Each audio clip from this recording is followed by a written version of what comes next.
Haleluya. Haleluya. Yang dilengkapi dengan kuasa Tuhan sehingga bayang-bayangnya menyembuhkan orang. Saudaraku, saudara, hal yang sama juga bisa bekerja bagi kita semua, bisa terjadi bagi kita semua. Amin, saudara. Yaitu kita bisa dilengkapi Tuhan dengan kuasa dari Maha Tinggi, dengan kuasa Roh Kudus, sehingga kita bisa mengerjakan pekerjaan Tuhan bukan dengan cara manusia, bukan dengan kekuatan manusia, hikmat manusia, tetapi dengan kuasa Roh Kudus yang memang sudah disediakan Tuhan bagi kita. Amin, saudara. Tuhan sudah menyediakan kuasanya itu bagi kita, saudara.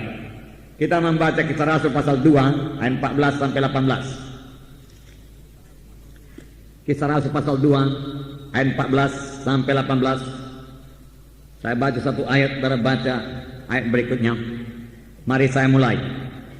Maka bangkitlah Petrus berdiri dengan ke-11 rasul itu, dan dengan suara nyaring ia berkata kepada mereka, "Hai kamu orang Galilea, dan kamu semua yang tinggal di Yerusalem, ketahuilah dan camkanlah perkataanku ini.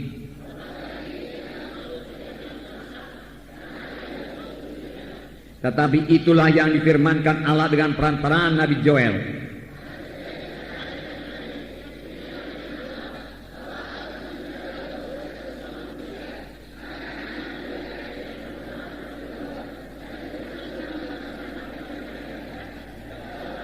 Juga ke atas hamba-hambaku laki-laki dan perempuan akan kucurahkan rohku pada hari-hari itu, dan mereka akan bernubuat."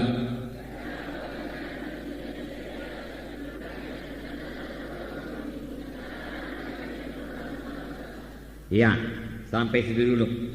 Nah, saudara yang kekasih dalam nama Yesus, khotbah Petrus ini, saudaraku, sangat berkuasa. Memang kemudian dia menerangkan mengenai kematian Tuhan Yesus dan kebangkitan Tuhan Yesus.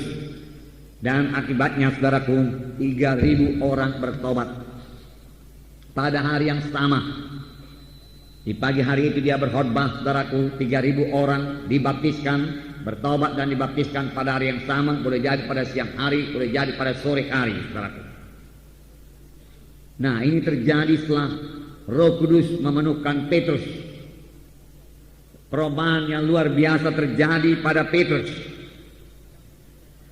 sehingga Petrus pada waktu itu juga mengerti bahwasanya apa yang terjadi pada waktu itu, yaitu pencurahan Roh Kudus.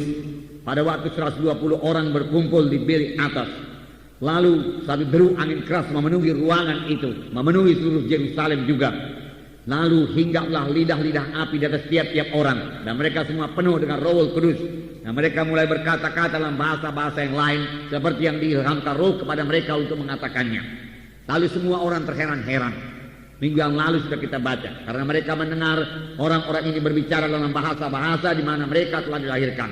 Padahal mereka sama sekali belum pernah belajar bahasa tersebut. Nyatalah ini pekerjaan Roh Kudus. Tetapi beberapa orang mengolok-olokkan dan berkata mereka ini mabuk anggur.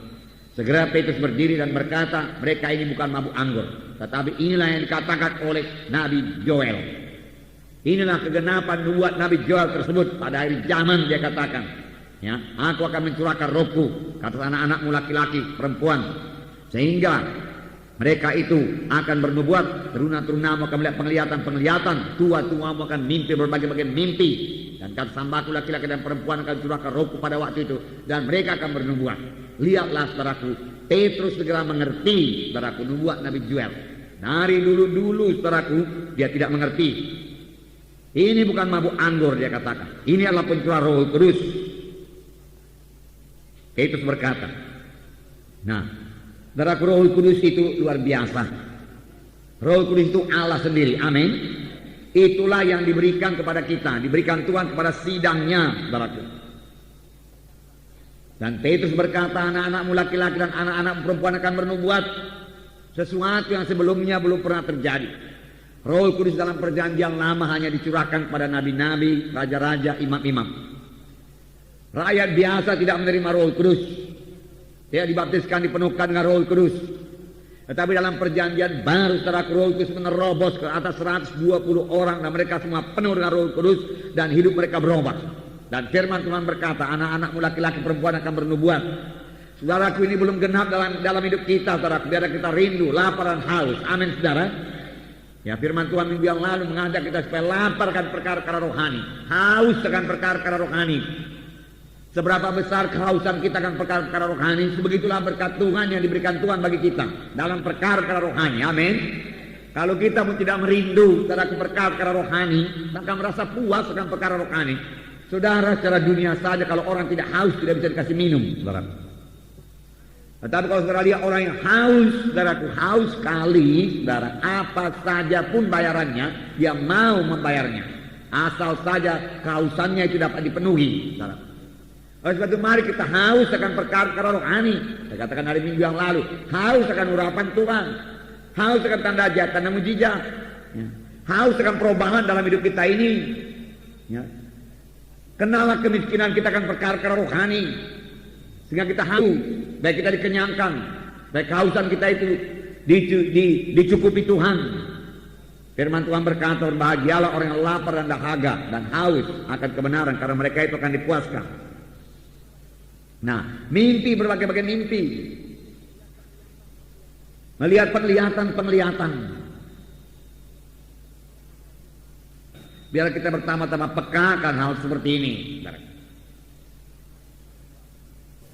Itu pekerjaan Roh Kudus. Lebih daripada kemampuan manusia. Manusia biasa tidak bisa dapat seperti yang dikatakan mimpi, berbagai-bagai mimpi. Mimpi yang punya arti. Orang dunia ini semua bermimpi. Tetapi dia tidak tahu artinya apa, saudara.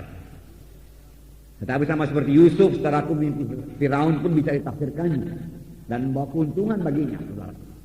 Ini semua pekerjaan Roh Kudus, dan Roh Kudus masih bekerja sampai sekarang. Amin.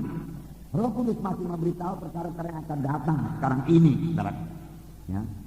Biarlah kita, saudaraku, sungguh-sungguh mengerti Roh Kudus, sungguh-sungguh menjadi orang rohani, saudara. Di sini kita melihat pengertian Petrus segera bertambah, terbuka pikirannya. Dia mengerti perkara-perkara rohani. Dia mengerti ini nubuat Nabi Joel, pencurahan Roh Kudus. Dan dia ingat apa yang dikatakan Nabi Joel.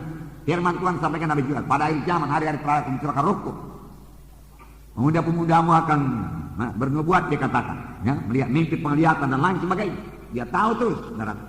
Padahal tahukah saudara, sebelum itu Petrus sangat berat dalam pengertian rohani. Berat sekali dalam pengertian rohani. Tuhan Yesus menceritakan kepadanya, saudaraku, bahwasanya dia akan disengsarakan, disalibkan, mati, kemudian bangkit pada hari yang ketiga. Ini penderitaan Tuhan yang pertama, yaitu pada waktu Tuhan dipermuliakan di atas sebuah gunung. Apakah kata Petrus? Dijauhkan Allah daripadamu, dia katakan. Ya. Tetapi Tuhan Yesus berpaling dan menengking Petrus. Ya. Nyahlah ke belakangku, hai iblis, karena engkau bukan memikirkan perkara Allah. Ya. Petrus tidak mengerti, Petrus tidak mengerti sama sekali apa yang dikatakan oleh Tuhan Yesus. Dan pada suatu kali juga waktu Tuhan mengajar murid-murid, Tuhan Yesus berkata, banyak perkara-perkara yang aku mau ajarkan kepadamu, tapi sekarang ini kamu belum sanggup menerimanya. Belum bisa, tidak bisa diterima dengan akal pikiran manusia. Perlu Roh Kudus untuk itu. Amin, saudara. Perlu Roh Kudus, itulah dia pekerjaan Roh Kudus, saudaraku.